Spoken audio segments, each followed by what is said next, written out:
Hi everyone, welcome to my channel. ತಮ್ಮೆಲ್ಲರಿಗೂ ನಮ್ಮ ಚಾನಲ್ಗೆ ಸ್ವಾಗತವನ್ನು ಕೋರುತ್ತಾ ಇವತ್ತಿನ ವಿಡಿಯೋದಲ್ಲಿ 2027ನೇ ಶೈಕ್ಷಣಿಕ ಸಾಲಿನ ಈ ಜವಾಹರ್ ನವೋದಯ ವಿದ್ಯಾಲಯದ 6ನೇ ತರಗತಿಯ ಪ್ರವೇಶ ಪರೀಕ್ಷೆಗೆ ಸಂಬಂಧಪಟ್ಟಂತೆ ಇಲ್ಲಿ ನಾನು ನಿನ್ನೆ ಕೂಡ ಹೇಳಿದ್ದೆ ಅಪ್ಲಿಕೇಶನ್ ಸಲ್ಲಿಸಲಿಕ್ಕೆ ಇಲ್ಲಿ ನಿನ್ನೆಯ ಕಡೆಯ ದಿನಾಂಕ ಅಂತ. ಬಟ್ ನಿನ್ನೆ ಸಾಯಂಕಾಲ ಮತ್ತೆ ಇಲ್ಲಿ ಅರ್ಜಿಗಳನ್ನು ಸಲ್ಲಿಸಲಿಕ್ಕೆ ಮತ್ತು ದಿನಾಂಕವನ್ನು ವಿಸ್ತರಣೆ ಮಾಡಲಾಗಿರುತ್ತದೆ. ಹಾಗಾದರೆ ಇಲ್ಲಿ ಅರ್ಜಿಗಳನ್ನು ಸಲ್ಲಿಸಿದವರು ಕೂಡ ಇಲ್ಲಿ ಹೆಸರು ಏನಾದರೂ ತಿದ್ದುಪಡಿ ಮಾಡೋದಿದ್ದರೆ ಅಥವಾ ಏನಾದರೂ ಮಿಸ್ಟೇಕ್ಗಳನ್ನು ಮಾಡಿ ತಾವು ಅರ್ಜಿ ಸಲ್ಲಿಸಿದರೆ ಅದಕ್ಕೆ ತಿದ್ದುಪಡಿಗೆ ಅವಕಾಶ ಇದೆಯಾ ಇಲ್ವಾ ಎನ್ನುವಂತಹ ಮಾಹಿತಿಯನ್ನು ಇವತ್ತಿನ ವಿಡಿಯೋದಲ್ಲಿ ನಾನು ತಮಗೆ ತಿಳಿಸ್ಕೊಡ್ತಾ ಇದ್ದೀನಿ.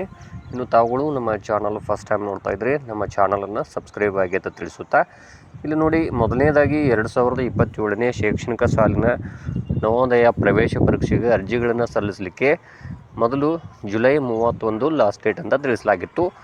ಆದರೆ ಇಲ್ಲಿ ಬಹಳಷ್ಟು ವಿದ್ಯಾರ್ಥಿಗಳು ಇಲ್ಲಿ ಇನ್ಕಮ್ ಕಾಸ್ಟನ್ನು ಸಲ್ಲಿಸಿದ ಕಾರಣಕ್ಕಾಗಿ ಮತ್ತು ಕೆಲವೊಂದಿಷ್ಟು ತಾಂತ್ರಿಕ ತೊಂದರೆಗಳು ಎದುರಾದ ಕಾರಣಕ್ಕಾಗಿ ಮತ್ತೆ ವಿದ್ಯಾರ್ಥಿಗಳಿಗೆ ಅನುಕೂಲವಾಗಲಿ ಎನ್ನುವ ಕಾರಣಕ್ಕಾಗಿ ಇಲ್ಲಿ ಅರ್ಜಿ ಸಲ್ಲಿಸಲಿಕ್ಕೆ ಇಲ್ಲಿ ಮೊದಲನೇದಾಗಿ ಜುಲೈ 31 ಅಂತಿತ್ತು. ಈಗ ಅದು ಆಗಸ್ಟ್ 7ನೇ ತಾರೀಕಿನವರೆಗೂ ಕೂಡ ವಿಸ್ತರಣೆಯನ್ನು ಮಾಡಿದ್ದಾರೆ. ಸೊ ವಿದ್ಯಾರ್ಥಿಗಳು ಯಾರ್ಯಾರು ಇನ್ನೂ ಅರ್ಜಿ ಸಲ್ಲಿಸಿಲ್ಲ ತಾವುಗಳು ಇಲ್ಲಿ ಅವಕಾಶ ಇದೆ, ತಕ್ಷಣವೇ ತಾವು ಇನ್ಕಮ್ ಕಾಸ್ಟನ್ನು ಪಡ್ಕೊಂಡು ಅರ್ಜಿಗಳನ್ನು ಸಲ್ಲಿಸಿ. ಮತ್ತು ಇಲ್ಲಿ OBC ವಿದ್ಯಾರ್ಥಿಗಳು OBC ಪ್ರಮಾಣ ಪತ್ರವನ್ನು ಕೂಡ ಕಡ್ಡಾಯವಾಗಿ ಬೇಕಾಗ್ತದೆ. ಹಾಗಾಗಿ ಅವುಗಳನ್ನು ಕೂಡ ಬೇಗನೆ ತೆಗೆಸ್ಕೊಂಡು ಅರ್ಜಿಗಳನ್ನು ಸಲ್ಲಿಸಿ ಅಂತ ತಿಳಿಸ್ತಾ ಇದ್ದೀನಿ. ಮತ್ತು ಇಲ್ಲಿ ಆಧಾರ್ ಕಾರ್ಡ್ ಬಹಳಷ್ಟು ಇಂಪಾರ್ಟೆಂಟ್ ಆಗ್ತದೆ. ಆಧಾರ್ ಕಾರ್ಡ್ಗೆ ತಮ್ಮ ಮೊಬೈಲ್ ನಂಬರ್ ಲಿಂಕ್ ಇರಲೇಬೇಕು. ಯಾಕಂದರೆ ನಿಮ್ಮ ಅರ್ಜಿಗಳನ್ನು ಸಲ್ಲಿಸಲಿಕ್ಕೆ ಆಧಾರ್ ಕಾರ್ಡ್ಗೆ ಇಲ್ಲಿ ನೇರವಾಗಿ OTP ಬರುತ್ತೆ. ಸೊ ಇಲ್ಲಿ ನೀವು ಮೊಬೈಲ್ ನಂಬರ್ ಲಿಂಕ್ ಇರಬೇಕು. ಅದಕ್ಕೆ ಅಂತಹ ನಂಬರ್ ಲಿಂಕ್ ಇಲ್ಲ ಅಂದರೆ ತಕ್ಷಣವೇ ಲಿಂಕ್ ಮಾಡಿಸಿ ತಾವು ಅರ್ಜಿಗಳನ್ನು ಸಲ್ಲಿಸಿ. ಮತ್ತು ಇಲ್ಲಿ ಈಗಾಗಲೇ ಬಹಳಷ್ಟು ವಿದ್ಯಾರ್ಥಿಗಳು ಅರ್ಜಿಗಳನ್ನು ಸಲ್ಲಿಸಿದ್ರಿ. ಅಲ್ಲಿ ಹೆಸರು ಅಥವಾ ಇಲ್ಲಿ ಡೇಟ್ ಆಫ್ ಬರ್ತ್ ಅಥವಾ ಕೆಲವೊಂದಿಷ್ಟು ನಮ್ಮ ಮೊಬೈಲ್ ನಂಬರ್ ಆಗಿರ್ಬೋದು, ತಂದೆ ಹೆಸರು, ತಾಯಿ ಹೆಸರು, ಈ ರೀತಿ ಏನಾದರೂ ಮಿಸ್ಟೇಕ್ಗಳು ಮಾಡಿ ಅಪ್ಲಿಕೇಶನ್ ಸಲ್ಲಿಸಿದರೆ ಅಂತಹ ವಿದ್ಯಾರ್ಥಿಗಳು ಕೇಳ್ತಾ ಇದ್ರಿ ತಿದ್ದುಪಡಿಗೆ ಅವಕಾಶ ಇದೆ, ನಾನು ನವೋದಯದ ಅರ್ಜಿ ಫಾರ್ಮ್ ತಿದ್ದುಪಡಿಗೆ ಅಂತ ಕೇಳ್ತಾ ಇದ್ರಿ. ನಾನು ಕೂಡ ಈ ಬಗ್ಗೆ ಕೆಲವರಿಗೆ ಮಾಹಿತಿಯನ್ನು ಕೊಟ್ಟಿದ್ದೆ.